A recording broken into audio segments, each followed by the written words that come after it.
ராத்திரிக்கு ஒரு போராட்டம், போராட்டத்துக்கு கைது. நைட்டு 11 மணி வரைக்கும் பெண்களுக்கு குழந்தைகள் இருப்பாங்க, குட்டிகள் இருப்பாங்க.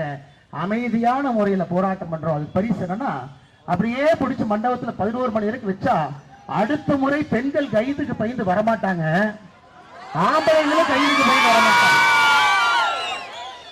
இங்க பாருங்க, பாஷா அவர்களை பத்தி பேச மாட்டாங்க, அவர்கள் தான் நான் சொல்லுவாங்க. காரணம், இந்த பெரியவங்க எல்லாம் நீ வளர்த்தது அப்படி, யாராக இருந்தாலும் அவர்கள் சொல்லணும்.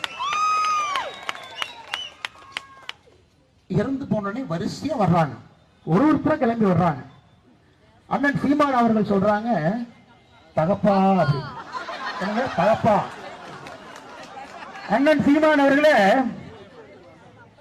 பிப்ரவரி 14, 1998 உங்களுக்கு தெரியாது, பாஷா மைசூர்ல போய் வெடிமருந்தை வாங்கிட்டு வர்றாரு. மைசூர்ல, கோயம்புத்தூர்ல வெடிச்சது, மைசூர்ல இருந்து வந்தது. 50 பேர் சாவறாங்க, 250க்கு மேற்பட்டவர்களுக்கு படுகாயம். 50 பேர்ல அப்பா இல்லாத பிறந்தாங்களா? 50 பேருக்கு அப்பா இல்ல இல்லைங்களா? 50 பேருக்கு அப்பா இல்ல, இவருக்கு மட்டும்தான் அப்பா. அந்த 250 பேர் யாரு வந்து படுகாயம் அடைந்து, கண் இல்ல, காது இல்ல, கால் இல்ல, வாய் இல்ல, பேச முடியாது. இன்னும் ஸ்பைனல்ல வந்து அந்த பார்லஸ் அந்த இது இருக்கு, ஷார்ப்னல் சொல்லுவாங்க.